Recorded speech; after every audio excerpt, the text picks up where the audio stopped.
बिस्मिल्लाहिर्रहमानिर्रहीम। अस्सलामु अलैकुम वरहमतुल्लाहि वबरकातुहू। उम्मीद है कि तमाम चाहने वाले खैर व आफ़ियत के साथ होंगे। दुआ है अल्लाह आप सबको सलामत रखे। एक नई और अहम वीडियो के साथ, अहम मालूमात के साथ आपकी खिदमत में हाज़िर हूँ।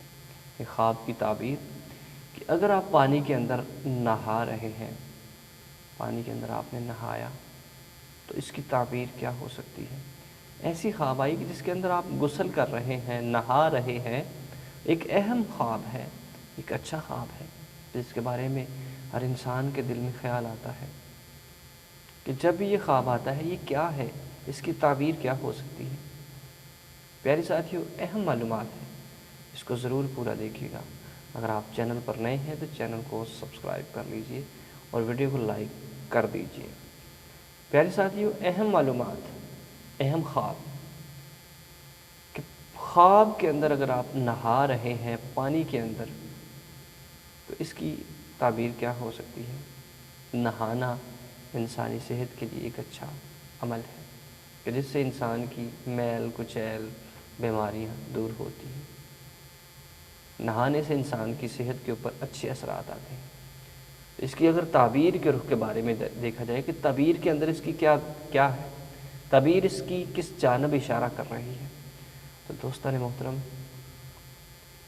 अगर ये ख्वाब अब इस वक्त आई कि जब, यानी कि आप समझ लीजिए कि रात का 1 बजे से लेकर सुबह सादक तक, अज़ान के वक़्त तक अगर ये ख्वाब आई है, तो इसकी ताबीर ये है कि अगर आपके अंदर कोई बीमारी है, आप किसी बीमारी के अंदर मुब्तला हैं, तो आप शफ़ायाब होने वाले हैं। अगर आप शफ़ायाब हैं तो आपको एक बहुत बड़ी कामयाबी मिलने वाली है।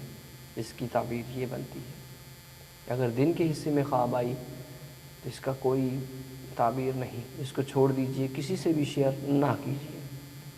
अगर रात के आखिरी हिस्से में ख्वाब आई तो आपके लिए इसके अंदर फ़ायदा है और चंद ही दिनों के बाद आपको कोई अच्छी खबर, अच्छी खुशखबरी मिलने वाली है कि जिससे ज़िंदगी के अंदर खुशियाँ आने वाली हैं। अगर बीमारी के अंदर किसी भी बीमारी के अंदर मुब्तला हैं तो अल्लाह के करम से आप उससे शिफा हासिल करने वाले हैं, उससे छुटकारा हासिल करने वाले हैं। और अगर आप सेहतमंद हैं तो कोई अच्छी खुशखबरी मिलने वाली है, अच्छी जानब इशारा जा रहा है, कोई ज़िंदगी के अंदर अच्छा होने वाला है। यही अहम ताबीर थी जो आपको मैंने बताई। तो ज़रूर इसको अपने अहबाब तक शेयर कीजिएगा। जज़ाकुमुल्लाह।